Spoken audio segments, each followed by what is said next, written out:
Hello. How are you? I'm doing very well. Thank you so much for being here. It has been, you were held for 544 days. Were you in the notorious Evin prison system? Yeah. I was the unfortunate next guest after your friend Maziar. Maziar Bahari, who was a journalist, a friend of the show, who was held there in solitary confinement. And I'm assuming you got that same VIP treatment. Oh, yeah. Torture. First 7 weeks of solitary confinement, lights on 24 hours a day, right. Endless interrogations by morons, you know, the whole bit. Although you did, there's a story, and I'm sure you've told this before, but they told you to call, at one point, your mother. Yes. And the idea being that this would break you and this would break her. What happened with that? So I said, look, I've been in your custody for the last 3 months. I don't know where my mom is. I don't have her phone number off the top of my head. But if you think you can figure out how to get her on the phone, I'd love to talk to Mom. Right. I've been incommunicado for months. And I reached her, and we spoke for, gosh, it turned out to be about a half an hour. Wow. And it became, I think, one of the most surreal experiences of the whole ordeal. And when she and I talked about it afterwards, reminisced, I was like, Mom, we kind of ran out of shit to say, you know? So you were literally, you're talking to your mom from prison and you're doing this. So anyway. So and you know, after some time, after many months, she was able to come visit me. We would have these meetings like you do in the prison, as you see in a movie, you know, right, behind a thing. And, you know, I'd get glimpses of news from the outside world. And I had been told that Muhammad Ali had called for my release, which is a pretty big deal. Pretty big deal. And so, you know, I wanted to verify this with Mom. And I said, Mom, is it true that Muhammad Ali called for my release? And she said, yeah, that was something.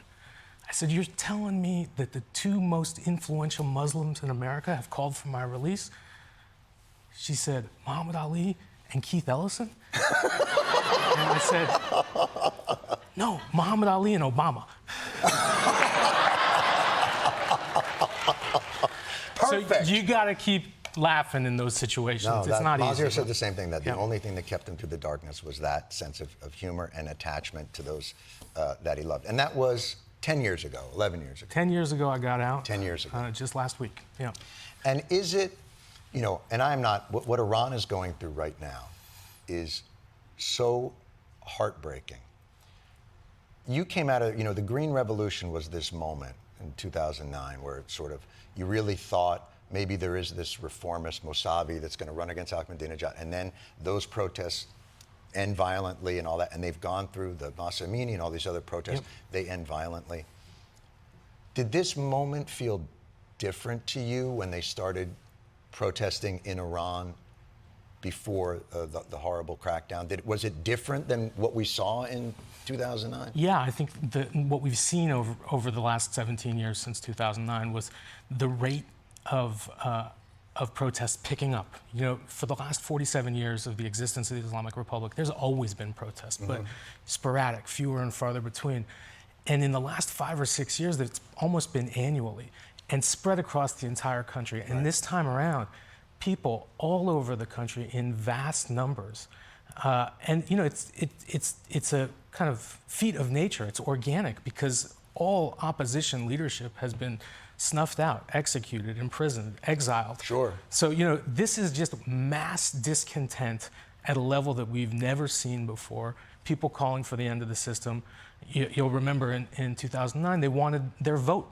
You know, even in this very restricted system, they still felt as though every 4 years they had the opportunity to go out within a tightly managed situation and say, hey, look, these are 8 terrible guys. This is the least terrible as far as we're concerned. Right. This is who we want. And that was taken away from them that time around. Now it's, let's just break this whole thing down. This is not working. This is not tenable.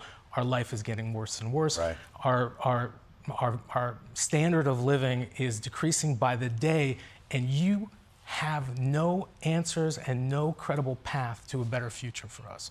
And so really begging the world to help them and not finding too much help.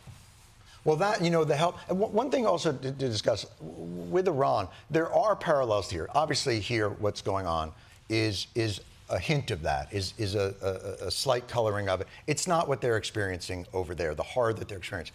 But there is, in Iran, the protests were always, there is an artistic, educated elite. Yeah. Tehran, it's based in the cities. It's considered, if you want to break it down into red and blue. Right. There's the blue states in Iran and there's the red states. Yep. The power of the mullahs is in the red states. Certainly.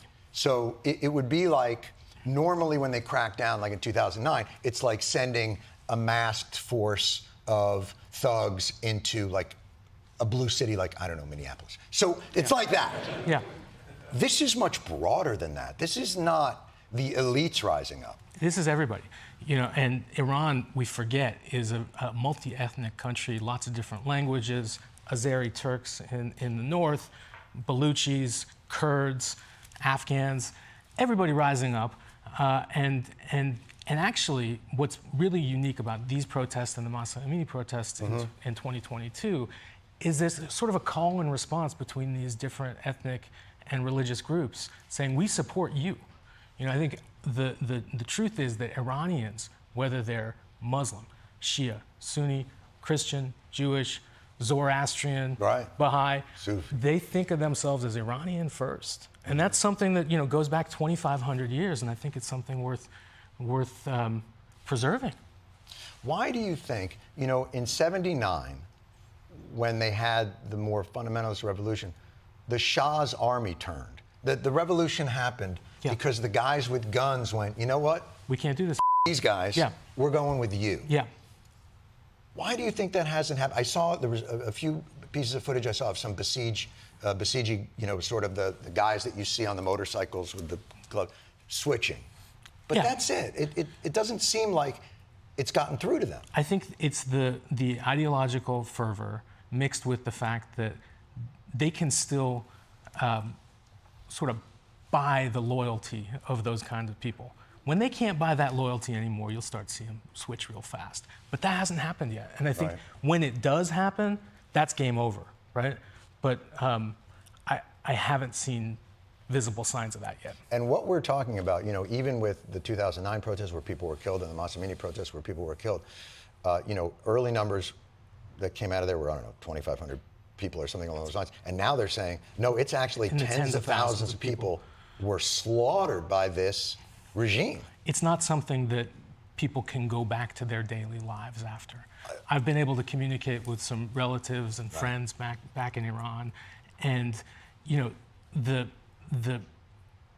bearing witness and sharing what's happened is what's so important to them right now. People are just saying, you can't imagine what we've just experienced, and then to be shrouded in an internet blackout, it is. And this time they've gotten, they've always had the internet blackouts, and there's always been VPNs and satellite dishes and ways to go about it.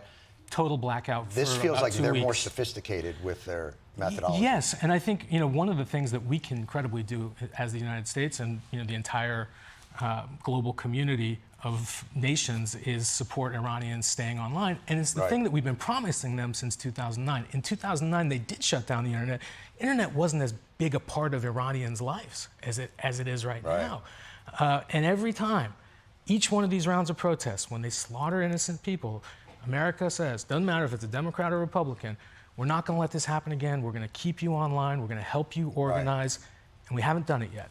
Well, listen, I got a lot of problems with Elon Musk and a lot of the things he does and says, but the one good thing he does, I think he sends a bunch of Starlinks over there, and that helps keep them. I say airdrop them in. They don't have air defenses at this point. Those were taken out back in June. Drop a million terminals. Donald Trump was really clear. Airdrop them in. Sure. But today, he was really clear that he said to the people of Iran, keep protesting, keep going out in the streets. If they do anything to you, we're a-coming. What do you think happened between we're a-coming to let this play out for a little bit longer? It's an incredible question. And last summer when we decided to enter into the war that Israel had started, right? Up until the very last minute, he was saying, hey, look, we want to make a deal with these guys. And just today, he said, my armada is at your front door, but I want to make a deal. I think making a deal with them at this point would be the worst case scenario for the people of Iran. Of course. Well, look, in Venezuela, what's the deal? How about this? You give us the oil and we'll let one of you guys still remain in charge, and things will get incrementally better for the people of Iran, but they still won't have their own self-determination. Ever, right? And it buys these guys who seem to be at their last gasps of life many more years in power. And I think that would be the worst possible outcome. Do you see, there's now obviously the Shah, his son, Reza Pahlavi, lives here. Does that have any credibility within, or even Mossavi, who was the reform candidate in 2009, who's been under house arrest? I don't know how. Is he their Nelson Mandela figure? Is there someone, in the way that Khomeini led them in 79 from out of the country and then into the country, is a figure exist like that? Not in the way that Khomeini was organized and had support rallying behind him, without a lot of dissent, right? I don't think that there's any of the leadership of the system now, or people who are in prison, that folks inside Iran look to as their savior. A lot of people have been calling the name, Reza Pahlavi in the streets during these protests. But I don't know that, he's lived in exile for 47 years. That's kind of a lot to ask. Right? And I don't think we have a great track record. Just to roll in their country and be like, what's your Netflix password? Let's just get this going. Yeah, we don't have a great track record with that. But it does leave us like, is this just, there are no good options for the people of Iran who are suffering at an incredible level? I don't think there are any good obvious options, but I do think that over the last, 17 years since 2009, we should have been making inroads to opposition folks. I know from personal experience and relationships, hundreds of Iranian intellectuals and dissidents now exiled here in the United States, many who drive Ubers, right? People that should be informing our policy and helping us understand this place. And there hasn't been a great space for them in these conversations. No. And I think, it's never too late, but it's pretty freaking late. Right.